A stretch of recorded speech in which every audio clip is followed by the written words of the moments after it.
नमस्कार दर्शक बंधु साई अनंत आश्रम को स्वागत। आजिर व्यस्तबहुल जीवन में चाप चिंता एवं विफलतार भय साधारण समस्या पलटि। अनेक लोके सारा दिन कठिन परिश्रम करती तथापि शांति एवं संतोष पाते नहीं।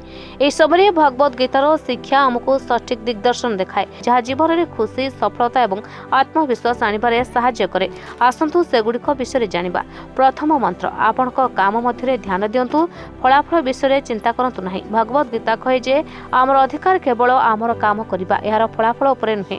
जेतेबेले आमे केवल फलाफल पाए सबकिछि करू भय एवं चाप लागि रही थाए किंतु जेतेबेले आमे संपूर्ण सचोटतार सहित काम करू सफलता स्वयंचालित भाव में आसी थाए। एही चिंताधारा आमको व्यवसाय पाठपढ़ा एवं खेल में चैंपियन करिथाए। द्वितीय मंत्र मन को निजर बंधुकर गीता अनुसार जो माने निज मन को जय करती सेमानकर सर्वोत्तम बंधु हो जाए किंतु जो माने याको नियंत्रण करि परिबे नहीं सेमानकर सबठु बड़ शत्रु होइथाए। भय आलस्य एवं आत्मसंदेह आमर प्रगति में सबठु बड़ बाधा। ध्यान श्रृंखला एवं आत्म प्रतिफलन माध्यम आमे आमर मन को दृढ़ करि परिबा। तृतीय मंत्र परिवर्तन को आलिंगन करंतु जीवन में परिवर्तन अनिवार्य।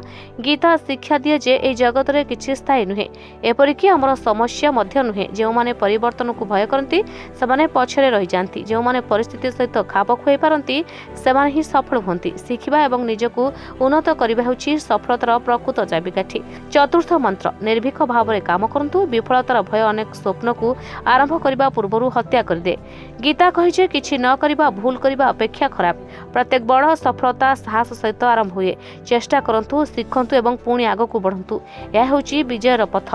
पंचम मंत्र यह एक महान उद्देश्य रखंतु प्रकृत सफलता केवल व्यक्तिगत सफलता नुहे बरं अन्य मानकु सहाय्य करिबा एवं समाज पई किछि भलो करिबा मध्यरे रहिछि। जेतेबेले आमर लक्ष्य एक महान उद्देश्य सहित जड़ित हुए आमे जीवन में गभीर खुशी एवं संतोष पाइथाउ। हंस जोगेन्द्रक अनुसार भगवत गीतार ए पांचटी मंत्र आमको जीवन प्रत्येक युद्ध में विजयी हेबार शक्ति प्रदान करे। यदि आमे सेगुडको आम जीवन में ग्रहण करिबा तेबे चिंता स्वयंचालित भाव में दूर हो जाए एवं सफलतार पथ स्पष्ट हो जाए। धन्यवाद।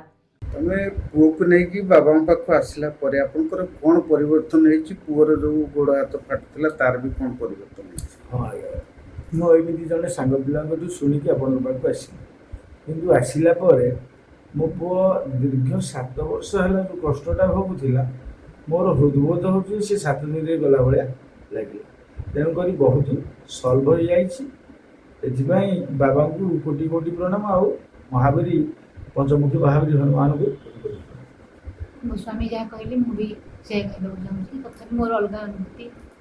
बाबा कहले मेडिटेशन करने आम 4 खाली मेडिटेशन कलापर काली कर मेडिटेशन मुझे निजे महावीर आसिक छुई पेटू देवी मुझे कष्ट पाई मो पुओ एमती कि बर्तमान अनुभव करुँच मो पुओ भविष्य संपूर्ण भल।